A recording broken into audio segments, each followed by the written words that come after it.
Assalamualaikum warahmatullahi wabarakatuh. Waalaikumsalam. Alhamdulillah, wassalatu wassalamu ala rasulillah wa ala alihi wa ashabihi wa man wala wa la hawla wa la quwwata illa billah. Asyhadu an la ilaha illallah wahdahu la syarika lah wa asyhadu anna Muhammadan abduhu wa rasuluhu la nabiyya wa la rasula ba'da.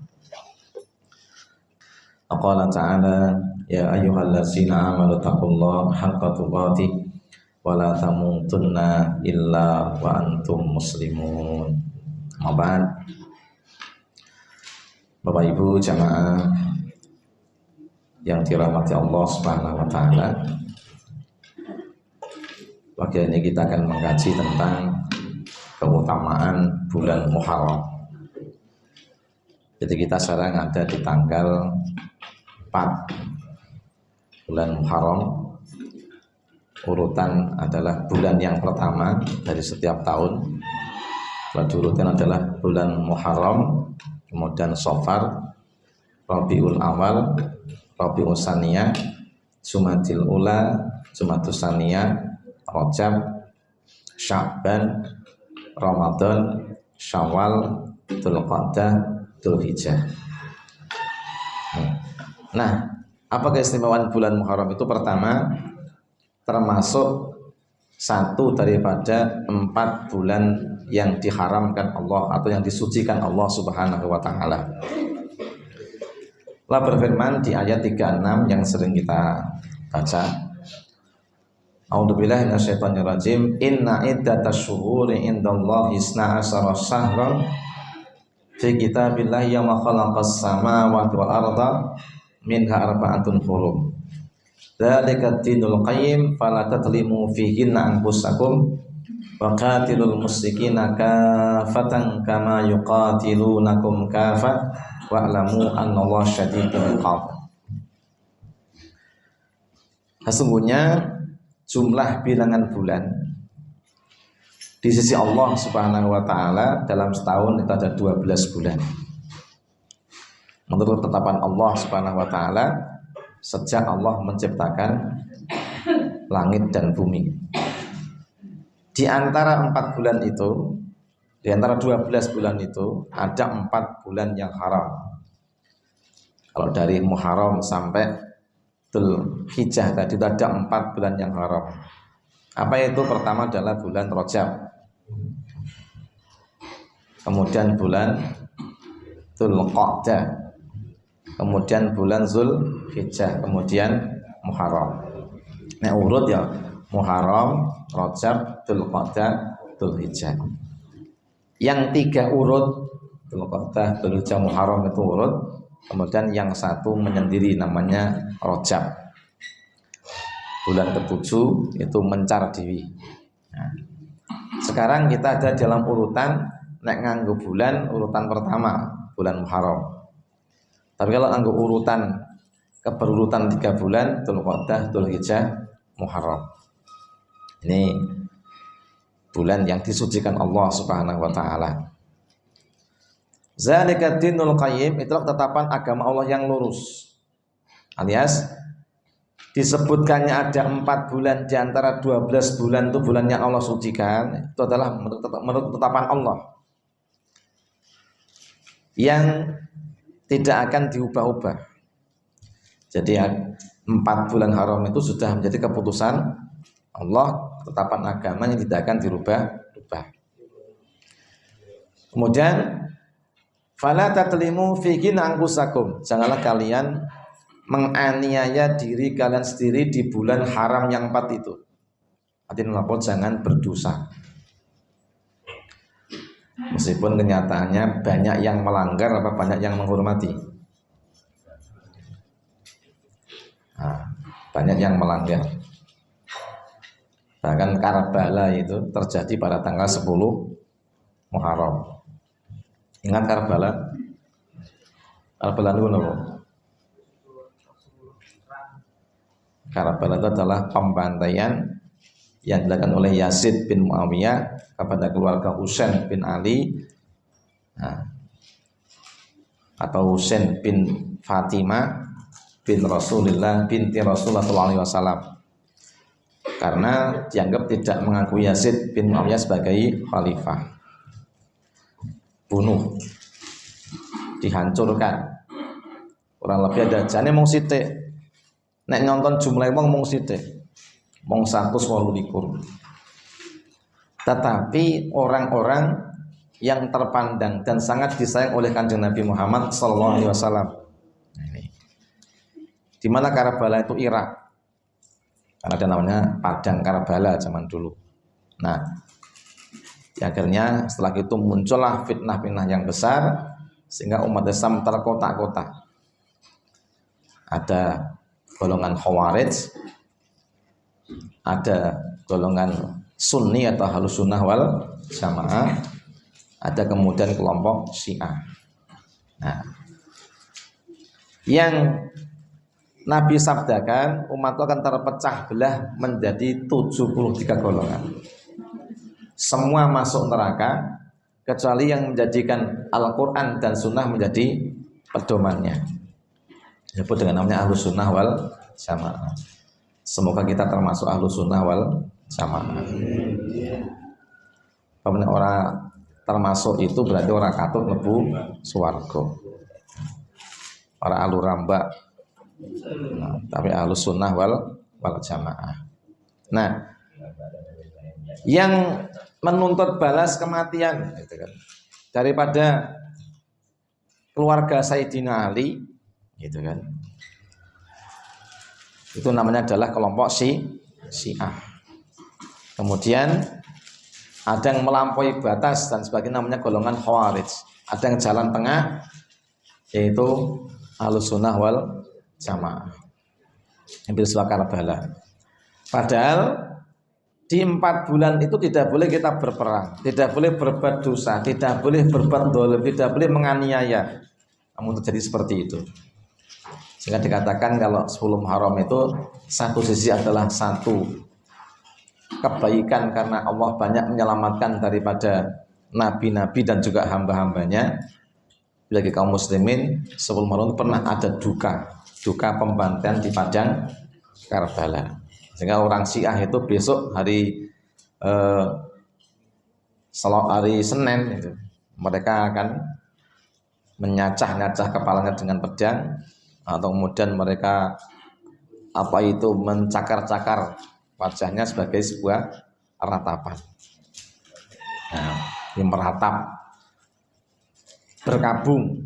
Nah, ya seorang itu sedih itu boleh, tapi jangan sampai sedih yang melampaui batas.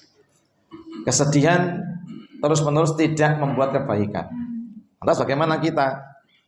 Merasa melu-melu wong Syiah. Semua terjadi, sudah telah terjadi. Kita segera memperbaiki diri. Berkabung akan sesuatu itu tidak lebih baik daripada kita segera melupakan dan segera berbenah menjadi yang lebih baik. Kemudian waqatilul musyrikina kafah, dan perangilah orang-orang musyrik semuanya. Saya maksudnya orang-orang musyrik yang masih nekat menyerang kaum muslimin pada bulan haram. Kalau kita di bulan haram nggak boleh perang. Tapi jika ada orang-orang yang menyerang kaum muslimin, orang musyrik diantaranya, maka kita lawan. Yang jelas di bulan haram itu umat Islam tidak boleh mengawali berperang. Tapi nek diserang, ya kita melawan. Namanya mempertahankan diri. Dan kita wajib melawan orang-orang musyrik dan juga memerangi segala aktivitas kemusyrikannya. Makanya kita jangan kemudian salah memahami. Nah, neng Jawa itu kan bulan haram itu bulan yang syirik. Nah, janjane awalnya orang ngono kuwi. Neng karena bodohnya orang yang mendapatkan informasi dan karena salahnya menyampaikan juga, akhirnya banyak dari kesirikan. Haram itu atau bahkan 1 Muharram bulan haram itu. Nah, ini mereka pada topom bisu ngubengi keraton. Maksudnya apa? Janjane karepe itu mereka menyatakan duka kemudian gandeng duka wis kondo meneng aja kakean ngomong. Neng enek sing ngleboni istilah kowe nek ngubengi kraton kuwi esuk arep umurmu dawa. Nah, wis dadi masalah. Jadi kadang-kadang itu dalam satu amal itu disisipkan yang tidak termasuk bagian daripada itu. Nah, jadi janjane itu sebagai satu simbolis awake itu kondo meneng iki dina berkabung, mengingat satu kejadian itu jangan banyak ngomong karena ngomong itu bisa difitnah. Sekali-kali kita diam, meneng, introspeksi diri, mawas diri. Nah, banyak ingat kepada dosa-dosa kita, mohon ampun kepada Allah. Sukakan gedobos atau basa Jawa Timurin dobol itu. Dengeran dobol. Nah, kita kan dobos, yang kan dobol. Ini. Nek ndobol itu basa Jawa Tengah halus, nek Jawa Timur basane ndobol. Ndobol itu ngomong tanpa batas. Alah ndobol. Ndobol itu ngomongnya wis los. Ka ono kuncine meneh. Nek basa Jawa dobol itu kan dubure wis dol. Dadi ngempet ora iso. Angger ndodok mak plotok langsung itu. Sing mangan rambak meneng wae. Ora ketok ya. Itu jenenge omongane sati penggak. Nah, kalau di Solo ada padha Mangkunegaran ngubengi Mangkunegaran. Sama jane to pembisu to apa bisu itu kan ojo okean ngomong, banyak introspeksi diri. Neng dirubah, disisipi oleh macam-macam akhirnya jadi syirik gitu. Piye? Lebih baik menimbulkan simbol yang bisa menimbulkan presiden yang buruk ketimbang kita mengerjakannya. Artinya apa? Ya sudah, itu kan carane wong biyen. Timbang dilakoni ndak malah dadi syirik tinggal wae.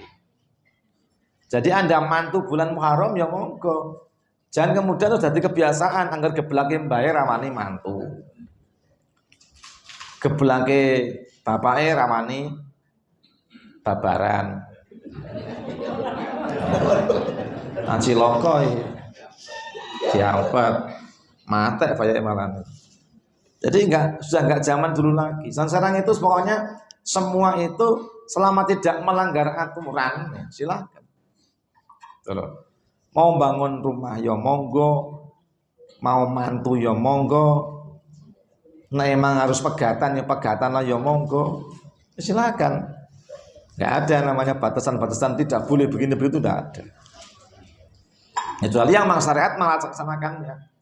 Yang jelas kamu jangan berbuat dolim pada dirimu sendiri, jangan berbuat dosa.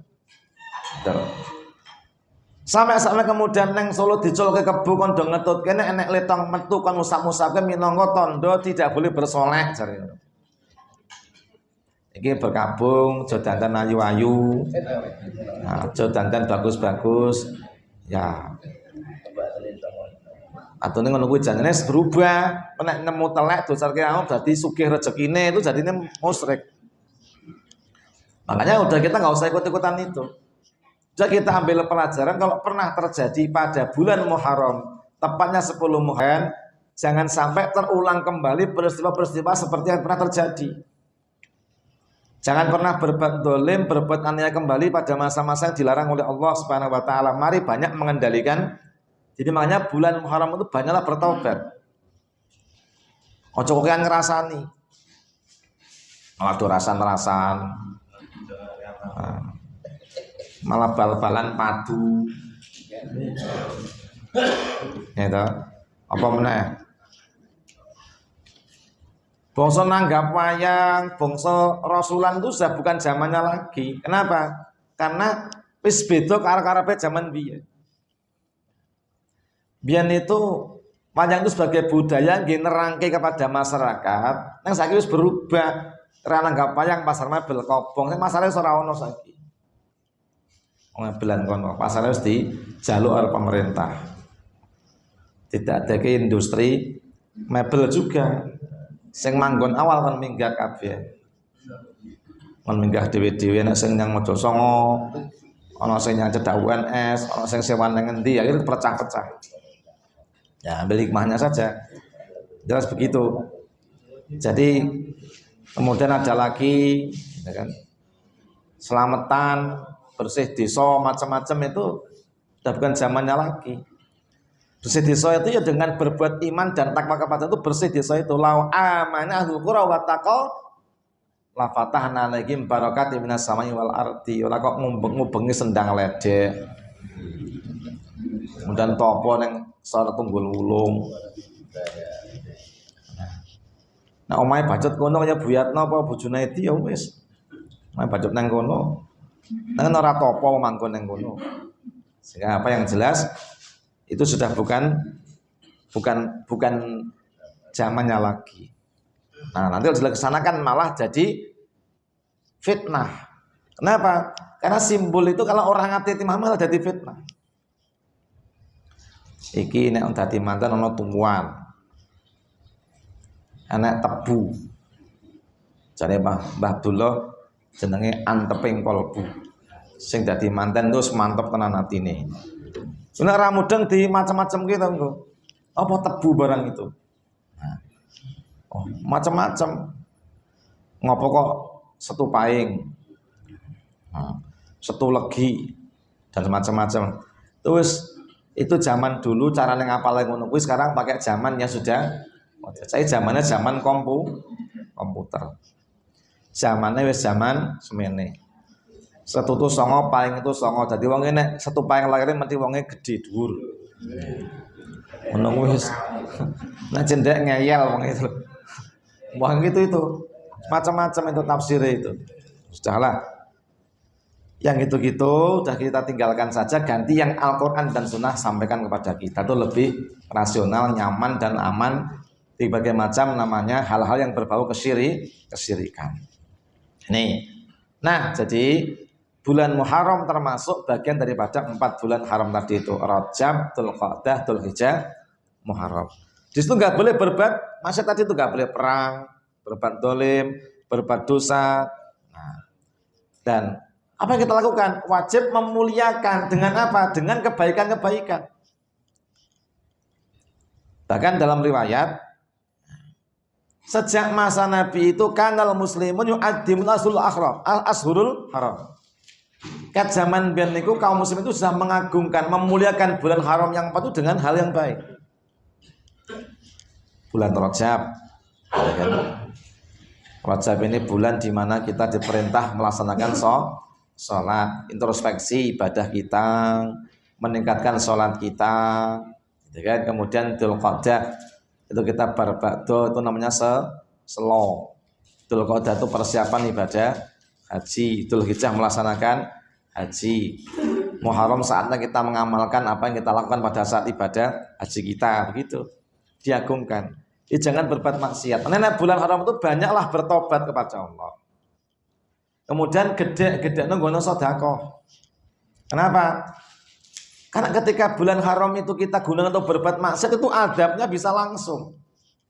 Rajab, Dzulqa'dah, Dzulhijjah, Muharram itu kita orang ngati-ngati, tidak bertobat, tidak ampun kepada Allah, malah berbuat dosa. Itu syahrullah, bulannya Allah. Jangan kau kotori dengan perbuatan maksiat. Kalau sampai kau nekat, bisa datangkan murka Allah secara langsung. Makanya kan sejarah kedahsyatan terjadi pada masa-masa bulan haram semua. Fir'aun ditenggelamkan di Laut Merah, itu juga 10 Muharram. Banjir Nabi Nuh sebelumnya juga 10 Muharram. Selamat rampungin teman-teman itu. Nah, ada salah satu sisi itu kebaikan, ada satu sisi keburukan. Alias apa wong ki nek neng bulan haram 4 itu berbuat baik itu dapat kemuliaan yang lebih, tapi nek maksiat iso cilokonnya langsung. Cilokonnya langsung. Bulan haram malah gendem-deman, itu cilokon langsung iso. Iso kek sanalika itu. Mudeng kek. Nah. Kek itu ya kek itu mati itu. Nah. Ini kita mati sek gitu, mati seketika. Nah, bulan haram itu hati-hati waspada lah. Bukan karena wingite ora, alias kamu jangan berbuat dolim, berbuat maksiat. Karena kalau kamu berbuat maksiat di bulan yang Allah itu muliakan, itu Allah murka. Apa ini? Mendem neng dalan, neng pinggir dalan lah, gitu kan, dalan tabrak motor itu. Mendem neng dalan itu dosa ora? Dosa. Neng masjid? Loh. Ukuran derajatnya dhuwur di dosa. Ya, nyolong mic neng masjid orang dangdutan lara di dosa gitu. Nyolong mic neng masjid sing tinggiatan karo mic dangdutan itu dosanya gede ndi. Lah iya. Makanya ya ngono kuwi. Makanya saya katakan ini ibaratnya gitu loh. Syahrullah itu kau nyolong mic neng masjid sing tinggiatan. Karo nyolong mic neng dangdutan, itu padha nyolonge, dosane padha dosa neng ya kebangetan ngantek nyolong mic sing tinggiatan. Ya toh. Malah di karaokenan. Nyolong mic neng karaokenan ora entuk, nyolong itu tetep ra entuk di mana-mana.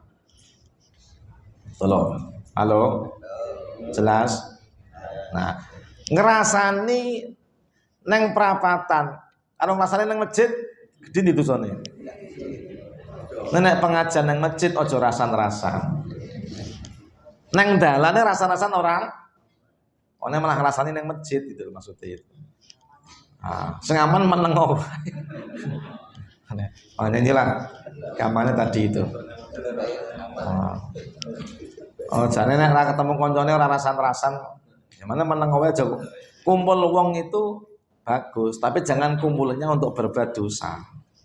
Kumpulah untuk berbuat kebajikan. Anggar kumpul wong ngrasani kono ngrasani kene. Pengajian orang ngrungokne malah rasan-rasan.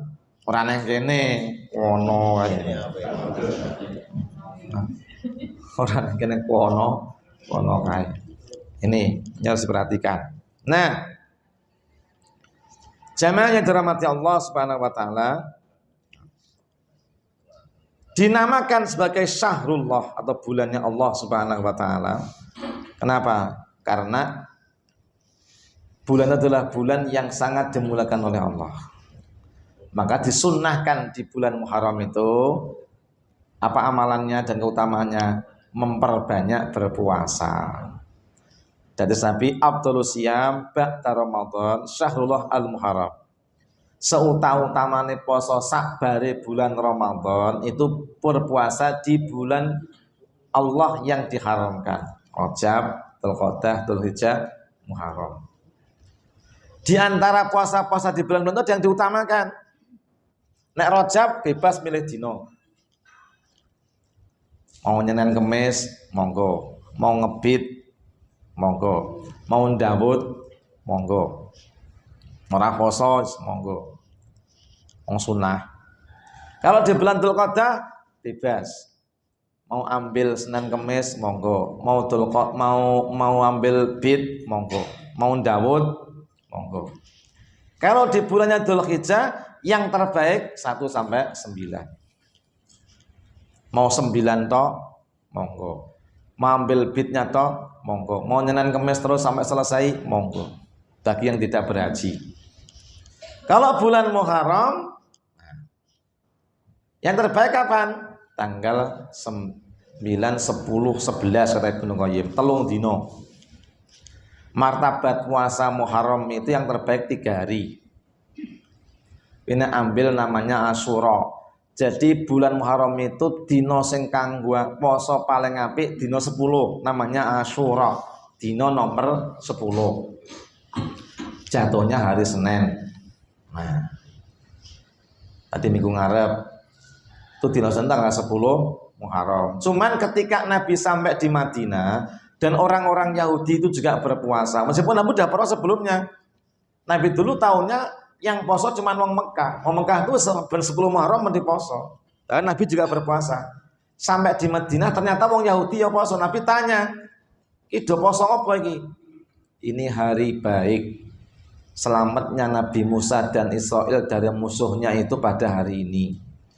Nabi Musa berpuasa, kami berpuasa. Nabi jawab, yang paling hak pantas ngetutke Musa itu kami. Maka Nabi berpuasa. Cuma karena orang-orang Israel, orang Yahudi pada menjadikan sebagai hari raya 10 itu. Dan Nabi kemudian mengatakan, nek ngono, nek upamane aku teko taun ngarep, aku posone tak tambahi 9 karo 10. Ayat yang lain, bedailah orang-orang musyrik itu. Sumu yauman qablah au yauman ba'dah. Poso sedina sadurunge tanggal 10, apa sabare tanggal 10. Neng Nabi dereng ngelakoni sampun sedo. Nah, nek wong sing pengen nyontoh Nabi, jarine ngakune nyontoh Nabi tenan, jane ya ora nyontoh tenan gitu. Apa? Oh ya Nabi poso 10 tok, ya wong jenenge wong angel. Angel dikandani ya ora iso. Wes sing birang lakoni, ora lakoni. Ya wong Nabi kan begitu. Wah nek Nabi orang lakoni ya ora. Mbok senajan Nabi merencanakan lakoni ya tidak. Padahal sunnah itu ada 4. Aku arep yang urip, aku ngelakoni perkataan Nabi. Qauliyah dawuhe Kanjeng Nabi meskipun ora terlaksana. Nah, Nabi mengatakan, "Ki nek 10 Muharram poso, sing pengen poso, sing ora poso ya ora apa-apa." Wis saurunge Ramadan diwajibno Nabi meh majibake poso Asyura. Nek gane Ramadan si wajibke Asyura dadi ora wajib, sing pengen poso mang poso, sing ora poso ya ora apa-apa, ora entuk pahala. Nah, itu jenis qauliyah. Kedua fi'lun Nabi, pekerjaan Nabi, perbuatan Nabi apa? Nabi itu pas golek Aisyah mboten nenten, ternyata Nabi sujud. Dan digerayai sukune kali Kanjeng Nabi. Nabi terus salat, berarti Nabi mboten wudu ditemoki sikile, berarti bojo mboten batali. Tuh. Bojone tanggane yang mboten batali wudu ning dosa. Mudeng, fi'lun Nabi, perbuatan Nabi tidak. Modern Nabi itu kalau mau ke masjid ngambung bojone ketemu diambung, ketemu 5 diambung 5. Nah, di ngambung bojo mangkat nang masjid itu sunnah fi'liyah Nabi. Narep lunga bojone aja lali di nek bojone nang omah. Nek bojone ngulang nang kantor ya diambungi tase apa diambungi ora. Dan takrir setuju Nabi tidak setuju Nabi. Nabi itu pernah dilapori bahwa kami dari kampungnya Khalid bin Walid, kami disuguhi makanan dob. Nabi diam aja, enggak larang, tidak menyunahkan. Apa sunnah sifat, apa sifat itu? Sifatnya Kanjeng Nabi. Nabi itu sifatnya pemalu. Jadi nek ono melu kaya Kanjeng Nabi, wong itu duwe isin. Ya ora termasuk isin. Isin maksiat ini lho. Kena pengajian tadi. Jadi sunnah sifat Nabi itu pemalu. Nek berjalan tuh haunan yamsu, nak lati haunan lakune Nabi itu ora cepat-cepat, ora alon-alon. Kaya menurut tanah landai. Nabi itu nek dihardik wong-wong dolim, wong-wong nafik, Nabi itu qaulu salaman. Nabi itu ora gampang nesu. Yang awake dhewe sithik-sithik nesu. Meskipun nesune mung sithik. Sithik-sithik ngantuk rambak entek mulai. Sifatnya awake dhewe. Sifatnya gitu, Nabi pemalu. Oleh karena wanita itu Nabi pemalu. Ini sifat Kanjeng Nabi itu jelas sifatnya dengan niru Nabi, sifatnya pemalu. Kemudian sifatnya Nabi itu apa? Nabi itu sangat tawadhu. Meskipun Nabi nek cah cilik-cilik sing salam malah Kanjeng Nabi. Malah kayak wedding ngenteni, ora salam. Nah, sing salam malah Kanjeng Assalamualaikum. Itu namanya sunnah sifat. Itu tadi. Jadi hamiyah qauliyah itu sama. Namanya cita-cita Nabi. Sok nek ngene itu maksud qauliyah. Berarti poso songo 10 atau 11 itu termasuk perkataan Nabi. Jadi perkataan Nabi yang kuat. Jadi poso songo 10 11 itu termasuk poso di sunnah. Pernah Ibnu Qayyim mengatakan poso sing paling apik di ning bulan Muharram itu 3 dina, 9, 10, 11. Peringkat kedua 9, 10, 10, 11. Peringkat ketiga 10. Lantai dasar tidak puasa. Jelas? Aku gak mengikuti. Lantai dasar itu kasih duwe mau ngono kabeh. Nah, itu tadi namanya sunnah itu ada 4. Nang gandeng mung kurang sempurna hadiah minggu ngarep. Nek pertanyaan anyar itu loh. Pertanyaannya bener jawab itu. Padahal wingi tak sebutne lho wingi sanjane. Nah, di pengajian tak sebutnone ya lali ya. Demikian, semoga bermanfaat. Subhanallah wa bihamdika, asyhadu an la ilaha illa anta, astaghfiruka wa atubu ilaik. Assalamualaikum warahmatullahi wabarakatuh.